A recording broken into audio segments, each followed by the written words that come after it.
Hey guys, this is me, Kevin Murphy, on my channel called Narcissistic Abuse, Learning Who I Am Again. In this video, I'm going to talk about expectations in relationships after narcissistic abuse.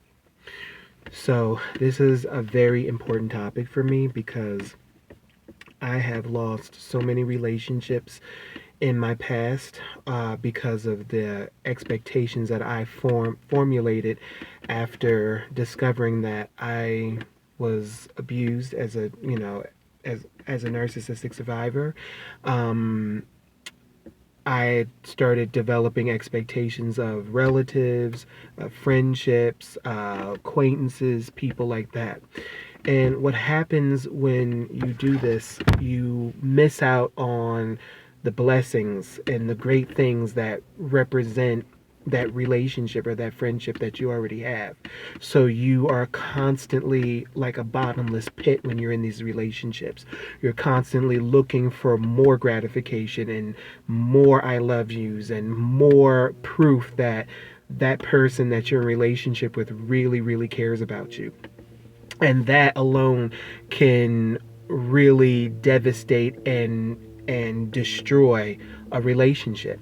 And it was interesting because I was at the gym earlier today, and I've said this in other videos that I really believe in hearing from the Holy Spirit. I really believe in God revealing certain things to me that I have been praying for years, or been praying for, and just haven't had, any idea of how to get through a situation or get through a certain hurdle. And this has been something that I've really struggled with for a long time because I wasn't sure why certain relationships weren't working for me. I wasn't sure why certain friendships or, relationships with other family members were a failure. And it was because I was looking for things that I did not get from my own parents in those relationships. So I started to recover. As I started to recover, and as I started to learn that my parents weren't there for me in the way that I really needed them to be, I started going after friendships and started going after cousins or other relatives to try to get that sort of acceptance and that unconditional love that I was supposed to be expecting from my parents. And I feel like all of us survivors have been in a place where we have done that. We have exhausted our partners, we have exhausted our friends, we have exhausted our family members, extended family members, acquaintances, co-workers, people in our lives, because we were so starved out and we're so hungry for that acceptance, and we're so hungry for that love and that validation. So I am making this video to tell you that if you have any relationships post narcissistic abuse, and you have come to the conclusion that your parent or parents are narcissistic and have not been there for you, the worst thing to do is to transfer those expectations that you were supposed to have on your family or your parents of origin and try to get that from someone else, whether it's your boyfriend, your girlfriend, your spouse, your brother, your sister, whoever. What you need to do is learn to grieve that part of your life. You have to learn to say, I unfortunately was not able to get the love and the approval and the acceptance from my mom or from my dad. I need to learn to let this go. And I need to learn to give those things to myself. I need to learn how to validate myself. I need to learn how to be approved of myself. I need to learn how to be okay with who I am, and be okay with this with the situation, and be okay with the fact that my mom and dad weren't there for me emotionally or even physically. And once you start to develop that sense of once you start to develop that step, and once you start to enter into that realization, you will start to see a huge shift in your relationships. You will start to see that the relationships that you were demanding so much from will start to improve, because if you still have those relationships, because you're no longer demanding so much from those people. And another way that those relationships can become unhealthy is, here it is, you're the one that's demanding all of this stuff, and you're needing so much from that person, and that person's not needing as much from you because they either have a well established sense of self, or they came from a home where they didn't need that constant validation or that constant reassurance or anything like that, and they don't need it from you. So now you have an unequal relationship. The relationship's not balanced, because here it is, you need all of this stuff from them, and they don't need as much from you. So then you become the clingy one, you become the needy person, and you start to believe that this relationship is unequal, this relationship is unbalanced, and in reality it is. And it's not because it's the other person's fault. It's because you have not learned how to grieve the fact that you are not you will never have that parent that loves you unconditionally like you want them to. You will never have that parent to be there for you emotionally or understand you the way that you crave to be understood. And you have to be okay with that. You have to learn to reward yourself with those things. And if you don't know how to do that, that's why therapy is good. Getting together with a good therapist, and getting together with someone who really knows and specializes in narcissistic abuse will really help you identify yourself, and really help you learn to love yourself, and to learn to give yourself that sense of compassion, and that sense of acceptance, and that sense of approval, instead of looking for it from other people. Because our friends, our extended relatives, our people that are in our spouses even, are not equipped or supposed to be giving us that sense of validation, or that sense of meaning. That was our parents' job. That was our original caregiver's job. If we didn't get it from them, we have to learn to give it to ourselves, and learn to give ourselves what it is that we really need, receive it from God, and allow God to really pour into our hearts, and to be able to bless other people with what God has already put into our soul, what God is already doing to us. The worst thing, another bad thing to do, is to shut God out of this process. And I've also talked about this in other videos, where I'm pretty sure some of my viewers aren't Christian, or may not even believe in God. But for me, God has served as a pivotal point in my recovery.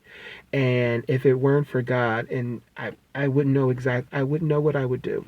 I wouldn't know how to recover from such trying times, and such trying emotions and things like that. Like, I really feel that God has helped me identify who I am, what I like to do. It's just like I said today, God has really revealed to me what it is that I need to continue to work on in my recovery. I need to stop depending on others for my sense of validation, for my self-worth, for taking care of me. Because then another thing that you run the risk of is using other people to get that sense of emotional gratification. You're using others to feel good about yourself. You're using others to be able to close that wound, or to heal that wound that you had when you were a child. And essentially you would be using those people in your life, because you're not necessarily looking for a relationship from them. You're just looking for gratification. You're just looking for them to close that gaping hole that's in your heart, and they can't do that. They just can't. And no matter how much they will try to close that gaping hole, you will never be satisfied. No matter how much they tell you they love you, no matter how much they tell you that you're awesome, no matter how much they tell you that you're a great cook, or you're compassionate, and things like that. When you start to develop certain expectations of people that you're in relationship with, nothing that they say or that they do will ever be enough. But when you learn to lower those expectations and you learn to focus on your journey and to allow anything that they do that is positive, if they invite you over for dinner, if they send you a text message, if they invite you over for Christmas, or whatever your friends do or the extended relatives do, or things like that, you are grateful for those things, because they don't have to do those things for you. They don't have to give you your identity, and they shouldn't be. They don't have to have anything to do with you. I mean, nobody's in under any obligation, because you've been abused, to do anything for you. And that's where the narcissist comes in. The narcissist that's how a narcissist is formed. The narcissist will come into relationships with a codependent, and they'll start developing all of these expectations, and they'll start feeling entitled to that codependent. So that codependent will knock themselves out trying to please this narcissist. And no matter what the codependent does for the narcissist, they're never happy, because that narcissist has developed so many high expectations of this codependent that it breaks the codependent. And they start to feel entitled to that codependent. They start to feel like, you owe me. I deserve a part of you, because my mother wasn't there for me. My dad wasn't there for me. My mom didn't meet my needs. My dad didn't meet my needs. So who's going to meet my needs? Somebody's got to do it. So I'm going to pick you, because you're compassionate, you are loving, you are caring, you're all of those things.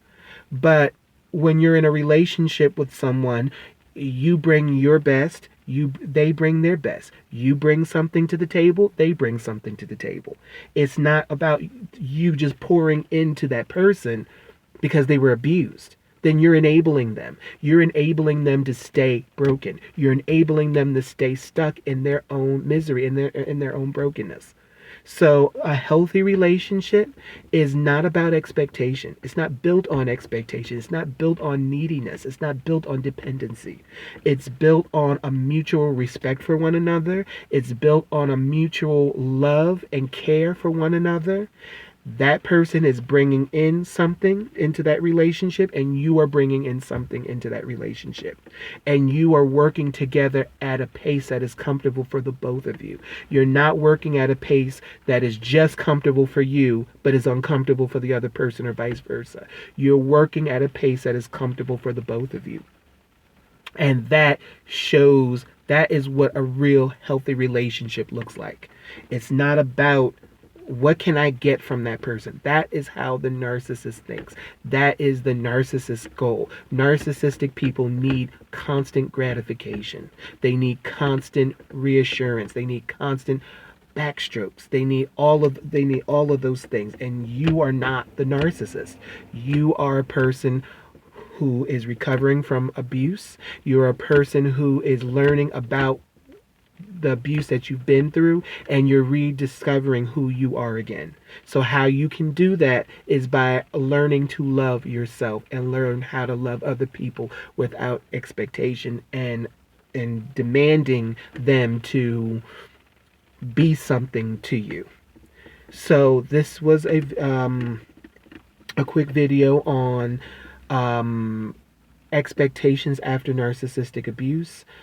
Please stay tuned for more videos as I thank my subscribers for viewing my videos. I thank my subscribers for being supportive on my journey.